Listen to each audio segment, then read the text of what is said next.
ದಿನ D K Shivakumar ಅವರು ಮಾನ್ಯ ಉಪಮುಖ್ಯಮಂತ್ರಿಗಳು ಬೆಂಗಳೂರಿನ ಉಸ್ತುವಾರಿಗಳು ಒಂದು ಹೇಳಿಕೆಯನ್ನು ನೀಡಿದ್ದಾರೆ. ಇನ್ನೂ 2-3 ವರ್ಷಗಳು ಕಳೆದರೂ ಸಹ ಆ ಭಗವಂತನೇ ಭೂಮಿಗೆ ಅವತರಿಸಿ ಬಂದರೂ ಸಹ ಈ ಬೆಂಗಳೂರನ್ನು ಉದ್ಧಾರ ಮಾಡೋದಕ್ಕಾಗೋದಿಲ್ಲ. ಈ ಮಾತನ್ನು ಸ್ವತಃ ಡಿ ಕೆ ಶಿವಕುಮಾರ್ ಅವರು ನನಗೆ ಹೇಳಿರ್ತಕ್ಕಂಥದ್ದು. ಯಾವ ಡಿ ಕೆ ಶಿವಕುಮಾರ್ ಅವರು ಅಥವಾ ಕಾಂಗ್ರೆಸ್ ಪಕ್ಷದವರು ಬೆಂಗಳೂರನ್ನು ಸಿಂಗಾಪುರ್ ಮಾಡ್ತೇವೆ ಅಂತೇಳಿ ಇವತ್ತು ಅಧಿಕಾರಕ್ಕೆ ಬಂದಿದ್ದಾರೆ, ರಾಜ್ಯದಲ್ಲಿ ಅಭಿವೃದ್ಧಿ ಕೆಲಸ ಮಾಡ್ತೇವೆ ಅಂದ್ಕೊಂಡು ಇವತ್ತು ಅಧಿಕಾರಕ್ಕೆ ಬಂದಿದ್ದಾರೆ. ಅಂಥ ಸಚಿವರ ಬಾಯಲ್ಲಿ ಬಂದಿರತಕ್ಕಂಥ ಮಾತು ಇವತ್ತು ಈ ಕಾಂಗ್ರೆಸ್ ಸರ್ಕಾರ ಇರೋ ಯೋಗ್ಯತೆಗೆ ಬೆಂಗಳೂರು ಮಹಾನಗರದಲ್ಲಿ ಒಂದು ಗುಂಡಿ ಮುಚ್ಚೋದಕ್ಕೆ ಸಾಧ್ಯ ಆಗ್ತಾ ಇಲ್ಲ. ಟನಲ್ ರೋಡ್ ಬಗ್ಗೆ ಮಾತನಾಡ್ತಾ ಇದ್ದಾರೆ. ಬೆಂಗಳೂರಲ್ಲಿ ಯಾವುದೋ ಒಂದು ಅಭಿವೃದ್ಧಿ ಕೆಲಸ ಆಗ್ತಾ ಇಲ್ಲ, ಶಾಸಕರ ಕ್ಷೇತ್ರ ಅಭಿವೃದ್ಧಿಗೆ ಹಣ ಕೊಡ್ತಾ ಇಲ್ಲ. ಇವರು ಬೆಂಗಳೂರು ಬಗ್ಗೆ, ರಾಜ್ಯದ ಅಭಿವೃದ್ಧಿ ಬಗ್ಗೆ ಮಾತನಾಡ್ತಾ ಇದ್ದಾರೆ. ಇದು ದುರಂತ. ಯಾಕೆಂತ ಹೇಳಿದ್ರು ಬೆಂಗಳೂರು ಮಹಾನಗರ ಕರ್ನಾಟಕ ರಾಜ್ಯದಲ್ಲಿ ಅಷ್ಟೇ ಅಲ್ಲ, ದೇಶದಲ್ಲಿ ಅಷ್ಟೇ ಅಲ್ಲ, ಇವತ್ತು ಇಡೀ ಜಗತ್ತು ಭಾರತ ಅಂತ ಹೇಳಿದ್ರೆ ಬೆಂಗಳೂರು ಮುಖೇನ ನೋಡ್ತಾರೆ. ಆ ರೀತಿ ಒಂದು ಪ್ರಸಿದ್ಧಿಯನ್ನು ಹೊಂದಿರತಕ್ಕಂಥದ್ದು ನಮ್ಮ ಬೆಂಗಳೂರು. ಇಂಥ ಬೆಂಗಳೂರು ಬಗ್ಗೆ ಈ ರೀತಿ ಡಿ ಕೆ ಶಿವಕುಮಾರ್ ಅವರ ಹೇಳಿಕೆ ಸಹಜವಾಗಿಯೇ ಸಾಕಷ್ಟು ಜನಕ್ಕೆ ಬೇಸರವನ್ನು ತಂದಿದೆ. ಸರ್, ಇದರ ಜೊತೆಗೆ ಇಲ್ಲಿ ವಿವಿಗಳ ಬಗ್ಗೆ ಚರ್ಚೆ ಆಯಿತು. ರಾಜಕೀಯವಾಗಿ ಇದನ್ನು ಹೇಗೆ ಹೋರಾಟ ಮಾಡ್ತೀರಿ? ಅವ್ರು ಹೇಳ್ತಾ ಇರುವಂಥದ್ದು ಕಾಂಗ್ರೆಸ್ನವರು ವಿವಿಗಳನ್ನು ಸ್ಥಾಪನೆ ಆಯಿತು, ಕೇವಲ 2 ಕೋಟಿ ರೂಪಾಯಿ ದುಡ್ಡು ಇಟ್ಟಿದ್ದಾರೆ, ಮೂಲಭೂತ ಸೌಕರ್ಯ ಎಲ್ಲ, ವಿವಿಗಳನ್ನು ಹೇಗೆ ನಡೆಸೋದು ಅಂತ. ಇವತ್ತು ನಮ್ಮ ಅಖಿಲ ಭಾರತೀಯ ವಿದ್ಯಾರ್ಥಿ ಪರಿಷತ್ ದುಂಡು ಮೇಜಿನ ಸಭೆಯನ್ನು ಆಯೋಜನೆ ಮಾಡಿದರು. ಶಿಕ್ಷಣ ತಜ್ಞರು, ಅನೇಕ ಹಿರಿಯರು, ಜನಪ್ರತಿನಿಧಿಗಳು ಎಲ್ಲ ಈ ಸಭೆಯಲ್ಲಿ ಭಾಗವಹಿಸಿದರು. ಮೊದಲನೇದಾಗಿ ನಾವು ಹೇಳಬೇಕಾಗಿರ್ತಕ್ಕಂಥ ಅಂಶ ಏನಪ್ಪ ಅಂತ ಹೇಳಿದ್ರೆ, ರಾಜ್ಯ ಸರ್ಕಾರ ಕ್ಯಾಬಿನೆಟ್ ಸಬ್ ಕಮಿಟಿ ಕೊಟ್ಟಿರ್ತಕ್ಕಂಥ ಒಂದು ವರದಿ ಏನಿದೆ, ಈ 9 ವಿಶ್ವವಿದ್ಯಾನಿಲಯಗಳನ್ನು ಮುಚ್ಚಾಕಬೇಕು, ಹಣಕಾಸನ್ನು ಕೊಡೋದಕ್ಕೆ ಸಾಧ್ಯ ಇಲ್ಲ, ಮುಂದಿನ 5 ವರ್ಷಗಳಲ್ಲಿ 350 ಕೋಟಿ ಕೊಡಬೇಕಾಗ್ತದೆ, ಹಾಗಾಗಿ ಈ ವಿಶ್ವವಿದ್ಯಾನಿಲಯಗಳನ್ನು ಮುಚ್ಚಬೇಕು ಅಂತೇಳಿ ಆ ಪುಣ್ಯಾತ್ಮರೇನು ವರದಿ ಕೊಟ್ಟಿದ್ದಾರೆ, ಆ ವರದಿಯ ಮೇಲೆ ರಾಜ್ಯ ಸರ್ಕಾರ ಇವತ್ತೇನು ಆ ವಿಶ್ವವಿದ್ಯಾನಿಲಯಗಳನ್ನು ಮುಚ್ಚುತ್ತೇವೆ ಅನ್ನೋ ತೀರ್ಮಾನ ತೆಗೆದುಕೊಂಡಿದ್ದಾರೆ. ರಾಜ್ಯ ಸರ್ಕಾರದ ಈ ತೀರ್ಮಾನ ಅವೈಜ್ಞಾನಿಕವಾಗಿರ್ತಕ್ಕಂಥದ್ದು, ಅವಿವೇಕಿತನದಿಂದ ಕೂಡಿರ್ತಕ್ಕಂಥದ್ದು. ಹಾಗಾಗಿ ನಾವು ಇದನ್ನು ಎಲ್ಲ ರಾಜಕೀಯ ಪಕ್ಷಗಳು ಅಂದರೆ ನಾನ್ ಪೊಲಿಟಿಕಲ್ ಆಗಿ ಈ ವಿಚಾರವಾಗಿ ನಾವು ಹೋರಾಟವನ್ನು ಮಾಡಬೇಕಾಗಿದೆ. ಹಾಗಾಗಿ ಅಖಿಲ ಭಾರತೀಯ ವಿದ್ಯಾರ್ಥಿ ಪರಿಷತ್ ಈ ವಿಚಾರವನ್ನು ಗಂಭೀರವಾಗಿ ತೆಗೆದುಕೊಂಡಿದೆ.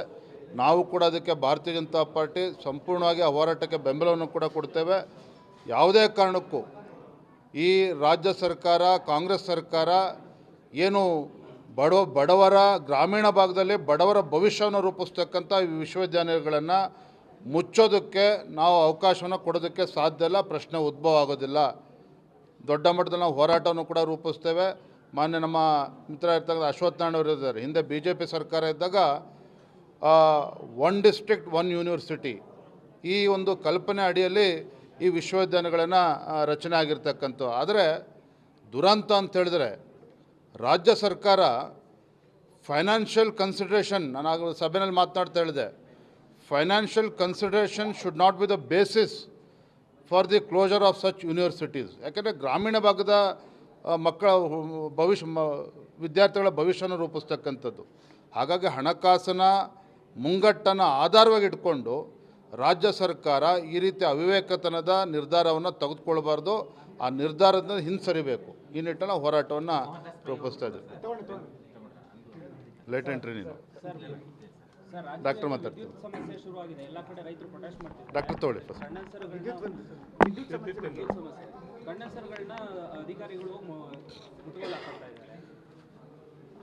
ನಾನು ಮೊನ್ನೆ ದಿನ ಪತ್ರಿಕಾಗೋಷ್ಠಿಯಲ್ಲಿ ಕೂಡ ಹೇಳಿದ್ದೇನೆ, ಈಗಾಗಲೇ ಫೆಬ್ರವರಿನಲ್ಲೇ ಈ ಬಿಸಿಲು ತಾಪಮಾನ ನೋಡಿದ್ರೆ ಮುಂದೆ ಏಪ್ರಿಲ್ ಮೇನಲ್ಲಿ ಯಾವ ರೀತಿ ಒಂದು ಬರಗಾಲ ಇವತ್ತು ರಾಜ್ಯಕ್ಕೆ ಬರ್ಬೋದು ಅನ್ನೋದನ್ನು ನೀವು ಊಹೆ ಮಾಡ್ಕೊಳ್ಳೋಕೆ ಸಾಧ್ಯ, ಕಲ್ಪನೆ ಮಾಡ್ಕೊಳ್ಳೋಕೆ ಸಾಧ್ಯ.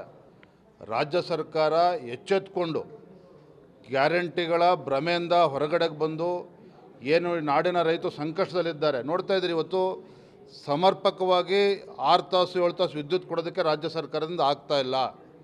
ರೈತರಿಗೆ ಯಾವಾಗ ಕರೆಂಟ್ ಬರ್ತದೆ, ಯಾವಾಗ ಕರೆಂಟ್ ಬರೋದಿಲ್ಲ ಗೊತ್ತಿಲ್ಲ. ಪಾಪ ಅಲ್ಲಿ ಇಲಾಖೆಯಿಂದ ಹೇಳ್ತಾರೆ ಸಂಜೆ ರಾತ್ರಿ 10 ಗಂಟೆಗೆ ವಿದ್ಯುತ್ತನ್ನು ಕೊಡ್ತೇವೆ ಅಂತೇಳಿ. ರೈತರು ಹೋಗಿ ಹೊಲದಲ್ಲಿ ಕಾಯ್ತಾ ಇರ್ತಾರೆ, 12 ಗಂಟೆ ಆದರೂ ಕೂಡ ವಿದ್ಯುತ್ ಸಿಗೋದಿಲ್ಲ. ಒಂದು ರೀತಿ ರೈತರನ್ನು ಭಾಳ ಸಂಕಷ್ಟಕ್ಕೆ ದೂಡ್ತಾ ಇದೆ ರಾಜ್ಯ ಸರ್ಕಾರ. ಈಗಲಾದರೂ ಕೂಡ ಎಚ್ಚೆತ್ತುಕೊಂಡು ವಿದ್ಯುತ್ತಿನ ಅಭಾವ ಇದ್ದರೆ ಹೊರ ರಾಜ್ಯಗಳಿಂದ ಖರೀದಿ ಮಾಡಬೇಕಾ, ಅದೆಲ್ಲವನ್ನೂ ಕೂಡ ಪೂರ್ವ ತಯಾರಿಯನ್ನು ರಾಜ್ಯ ಸರ್ಕಾರ ಮಾಡ್ಕೋಬೇಕಾಗ್ತದೆ. ಈಗಾಗಲೇ ರೈತರು ಸಂಕಷ್ಟದಲ್ಲಿದ್ದಾರೆ. ಹಾಗಾಗಿ ವಿದ್ಯುತ್ತಿನ ಅವ್ಯವಸ್ಥೆಯಿಂದ ಮತ್ತಷ್ಟು ಸಂಕಷ್ಟಕ್ಕೆ ತಳ್ತಕ್ಕಂಥ ಕೆಲಸ ರಾಜ್ಯ ಸರ್ಕಾರ ಮಾಡಬಾರ್ದು, ರೈತರ ಸಂಕಷ್ಟಕ್ಕೆ ಧಾವಿಸಬೇಕು ಅಂತೇಳಿ ನಾನು ಆಗ್ರಹವನ್ನು ಮಾಡ್ತೇನೆ. ದಿನ ಡಿ ಕೆ ಶಿವಕುಮಾರ್ ಅವರು, ಮಾನ್ಯ ಉಪಮುಖ್ಯಮಂತ್ರಿಗಳು, ಬೆಂಗಳೂರಿನ ಉಸ್ತುವಾರಿಗಳು ಒಂದು ಹೇಳಿಕೆಯನ್ನು ನೀಡಿದ್ದಾರೆ. ಇನ್ನೂ 2-3 ವರ್ಷಗಳು ಕಳೆದರೂ ಸಹ ಆ ಭಗವಂತನೇ ಭೂಮಿಗೆ ಅವತರಿಸಿ ಬಂದರೂ ಸಹ ಈ ಬೆಂಗಳೂರನ್ನು ಉದ್ಧಾರ ಮಾಡೋದಕ್ಕಾಗೋದಿಲ್ಲ.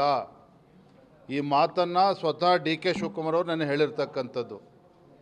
ಯಾವ ಡಿ ಕೆ ಶಿವಕುಮಾರ್ ಅವರು ಅಥವಾ ಕಾಂಗ್ರೆಸ್ ಪಕ್ಷದವರು ಬೆಂಗಳೂರನ್ನು ಸಿಂಗಾಪುರ್ ಮಾಡ್ತೇವೆ ಅಂತೇಳಿ ಇವತ್ತು ಅಧಿಕಾರಕ್ಕೆ ಬಂದಿದ್ದಾರೆ, ರಾಜ್ಯದಲ್ಲಿ ಅಭಿವೃದ್ಧಿ ಕೆಲಸ ಮಾಡ್ತೇವೆ ಅಂದ್ಕೊಂಡು ಇವತ್ತು ಅಧಿಕಾರಕ್ಕೆ ಬಂದಿದ್ದಾರೆ.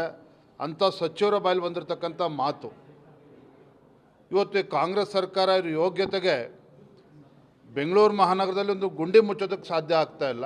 ಟನಲ್ ರೋಡ್ ಬಗ್ಗೆ ಮಾತನಾಡ್ತಾ ಇದ್ದಾರೆ. ಬೆಂಗಳೂರಲ್ಲಿ ಯಾವುದೋ ಒಂದು ಅಭಿವೃದ್ಧಿ ಕೆಲಸ ಆಗ್ತಾ ಇಲ್ಲ, ಶಾಸಕರ ಕ್ಷೇತ್ರ ಅಭಿವೃದ್ಧಿಗೆ ಹಣ ಕೊಡ್ತಾ ಇಲ್ಲ. ಇವರು ಬೆಂಗಳೂರು ಬಗ್ಗೆ, ರಾಜ್ಯದ ಅಭಿವೃದ್ಧಿ ಬಗ್ಗೆ ಮಾತನಾಡ್ತಾ ಇದ್ದಾರೆ. ಇದು ದುರಂತ. ಯಾಕೆಂತ ಹೇಳಿದ್ರು ಬೆಂಗಳೂರು ಮಹಾನಗರ ಕರ್ನಾಟಕ ರಾಜ್ಯದಲ್ಲಿ ಅಷ್ಟೇ ಅಲ್ಲ, ದೇಶದಲ್ಲಿ ಅಷ್ಟೇ ಅಲ್ಲ, ಇವತ್ತು ಇಡೀ ಜಗತ್ತು, ಭಾರತ ಅಂತ ಹೇಳಿದ್ರೆ ಬೆಂಗಳೂರು ಮುಖೇನ ನೋಡ್ತಾರೆ. ಆ ರೀತಿ ಒಂದು ಪ್ರಸಿದ್ಧಿಯನ್ನು ಹೊಂದಿರತಕ್ಕಂಥದ್ದು ನಮ್ಮ ಬೆಂಗಳೂರು. ಇಂಥ ಬೆಂಗಳೂರು ಬಗ್ಗೆ ಈ ರೀತಿ ಡಿ ಕೆ ಶಿವಕುಮಾರ್ ಅವರ ಹೇಳಿಕೆ ಸಹಜವಾಗಿಯೇ ಸಾಕಷ್ಟು ಜನಕ್ಕೆ ಬೇಸರವನ್ನು ತಂದಿದೆ. ಸರ್, ಇದ್ರ ಜೊತೆಗೆ ಇಲ್ಲಿ ವಿವಿಗಳ ಬಗ್ಗೆ ಚರ್ಚೆ ಆಯಿತು.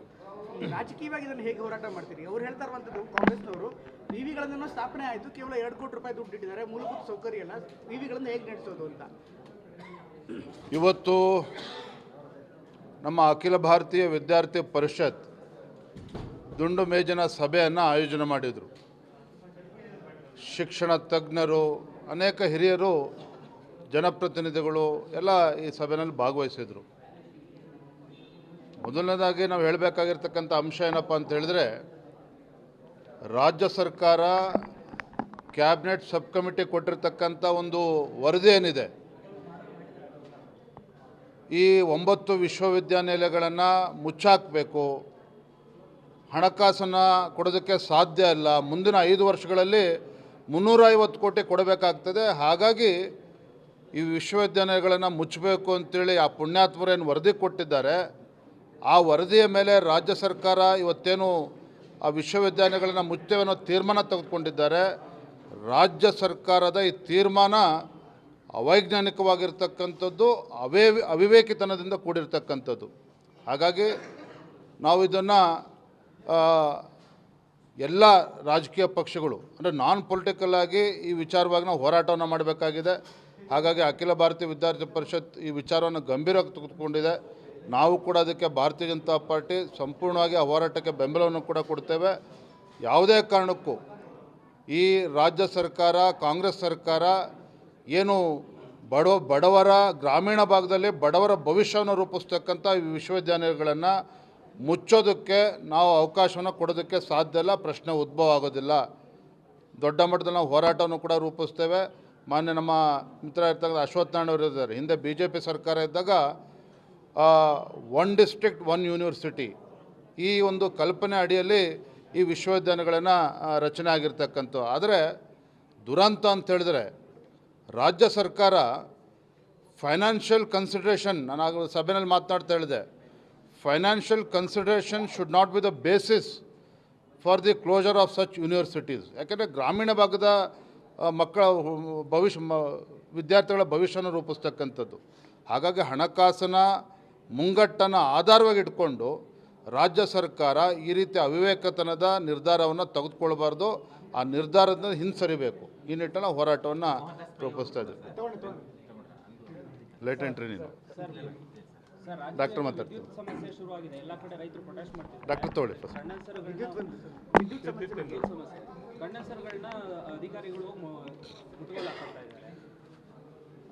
ನಾನು ಮೊನ್ನೆ ದಿನ ಪತ್ರಿಕಾಗೋಷ್ಠಿಯಲ್ಲಿ ಕೂಡ ಹೇಳಿದ್ದೇನೆ. ಈಗಾಗಲೇ ಫೆಬ್ರವರಿನಲ್ಲೇ ಈ ಬಿಸಿಲು ತಾಪಮಾನ ನೋಡಿದ್ರೆ ಮುಂದೆ ಏಪ್ರಿಲ್ ಮೇನಲ್ಲಿ ಯಾವ ರೀತಿ ಒಂದು ಬರಗಾಲ ಇವತ್ತು ರಾಜ್ಯಕ್ಕೆ ಬರ್ಬೋದು ಅನ್ನೋದನ್ನು ನೀವು ಊಹೆ ಮಾಡ್ಕೊಳ್ಳೋಕೆ ಸಾಧ್ಯ, ಕಲ್ಪನೆ ಮಾಡ್ಕೊಳ್ಳೋಕೆ ಸಾಧ್ಯ. ರಾಜ್ಯ ಸರ್ಕಾರ ಎಚ್ಚೆತ್ತುಕೊಂಡು ಗ್ಯಾರಂಟಿಗಳ ಭ್ರಮೆಯಿಂದ ಹೊರಗಡೆಗೆ ಬಂದು ಏನು ಈ ನಾಡಿನ ರೈತರು ಸಂಕಷ್ಟದಲ್ಲಿದ್ದಾರೆ. ನೋಡ್ತಾ ಇದ್ದೀರಿ, ಇವತ್ತು ಸಮರ್ಪಕವಾಗಿ 6 ತಾಸು 7 ತಾಸು ವಿದ್ಯುತ್ ಕೊಡೋದಕ್ಕೆ ರಾಜ್ಯ ಸರ್ಕಾರದಿಂದ ಆಗ್ತಾ ಇಲ್ಲ. ರೈತರಿಗೆ ಯಾವಾಗ ಕರೆಂಟ್ ಬರ್ತದೆ, ಯಾವಾಗ ಕರೆಂಟ್ ಬರೋದಿಲ್ಲ ಗೊತ್ತಿಲ್ಲ. ಪಾಪ ಅಲ್ಲಿ ಇಲಾಖೆಯಿಂದ ಹೇಳ್ತಾರೆ ಸಂಜೆ ರಾತ್ರಿ 10 ಗಂಟೆಗೆ ವಿದ್ಯುತ್ತನ್ನು ಕೊಡ್ತೇವೆ ಅಂತೇಳಿ. ರೈತರು ಹೋಗಿ ಹೊಲದಲ್ಲಿ ಕಾಯ್ತಾ ಇರ್ತಾರೆ, 12 ಗಂಟೆ ಆದರೂ ಕೂಡ ವಿದ್ಯುತ್ ಸಿಗೋದಿಲ್ಲ. ಒಂದು ರೀತಿ ರೈತರನ್ನು ಭಾಳ ಸಂಕಷ್ಟಕ್ಕೆ ದೂಡ್ತಾ ಇದೆ ರಾಜ್ಯ ಸರ್ಕಾರ. ಈಗಲಾದರೂ ಕೂಡ ಎಚ್ಚೆತ್ಕೊಂಡು ವಿದ್ಯುತ್ತಿನ ಅಭಾವ ಇದ್ದರೆ ಹೊರ ರಾಜ್ಯಗಳಿಂದ ಖರೀದಿ ಮಾಡಬೇಕಾ, ಅದೆಲ್ಲವನ್ನೂ ಕೂಡ ಪೂರ್ವ ತಯಾರಿಯನ್ನು ರಾಜ್ಯ ಸರ್ಕಾರ ಮಾಡ್ಕೋಬೇಕಾಗ್ತದೆ. ಈಗಾಗಲೇ ರೈತರು ಸಂಕಷ್ಟದಲ್ಲಿದ್ದಾರೆ. ಹಾಗಾಗಿ ವಿದ್ಯುತ್ತಿನ ಅವ್ಯವಸ್ಥೆಯಿಂದ ಮತ್ತಷ್ಟು ಸಂಕಷ್ಟಕ್ಕೆ ತಳ್ತಕ್ಕಂಥ ಕೆಲಸ ರಾಜ್ಯ ಸರ್ಕಾರ ಮಾಡಬಾರ್ದು. ರೈತರ ಸಂಕಷ್ಟಕ್ಕೆ ಧಾವಿಸಬೇಕು ಅಂತೇಳಿ ನಾನು ಆಗ್ರಹವನ್ನು ಮಾಡ್ತೇನೆ.